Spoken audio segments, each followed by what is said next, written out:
بفرمایید. ولی مرداد خیلی قشنگ آدم میره برمیگرده. خیلی خوبه. خب رفتیم برگشتیم بینندگان عزیز، ما رفتیم و برگشتیم و در خدمت شما هستیم. به طور کلی مقوا بود ولی گفتم جمعه تو مخالفت میگه. مرداد تو کارش مخالفت. بگو ببینم از چای شیرینی چه خبر؟ در کجاست؟ ببخش. سلام علیکم. سلام علیکم. خیلی ممنونم ازتون. مرسی که هیچ جا کپی نشد. اونو که نه اینو کپی نکن. جان من اینو کپی نکنید. خیلی ممنونم. الهی قربونتون. مرسی.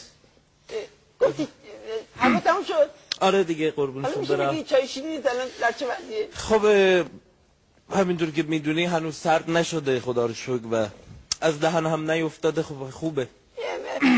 مداد میگن تو همیشه حواست هستش که وقتی که تو کارهای خودت بازی میکنی بازی تو تحت شعاع بازی‌های دیگه قرار نمیگیره و همیشه خودت در رأسی، ولی فکر کنم توی چای شیرینت این دفعه این مدلی نشده ره؟ به کسی نمیگی؟ نه تو بین خودم میمونه. از دستم در رفت. بعد خب بالاخره یهویی شد دیگه، من نتونستم جلوشو بگیرم. بچه هم با استعدادن، همه از ساعت شلوغی هم تا الان. خب نتونستم جلوشون بگیرم. بعد تا من نخوام هیچ اتفاقی نمیفته. من خوانندم، من کارگردانم، من همین روزا تهیه کننده میشم. چشت درات تو که من درست میشم. آره تو کارگردان بزرگی هستی، تو خیلی کارگردان خوبی الهی هستی و یکی از هنرمنده ارزشمند ما هستی، ولی این که تو خونت کلکسیون سوسک داری چیز راسته؟ یعنی واقعا تو سوسک نگه می‌داری؟ من میتونم اینو جواب ندم. بابا بالاخره هر آدمی یه علاقه‌ای داره دیگه. گیر زدین شما. منم از بچگی به همینجور جونورا دوستشون دارم، اونا هم منو دوست دارن. حس داریم با هم. من میبینمشون انرژی میگیرم.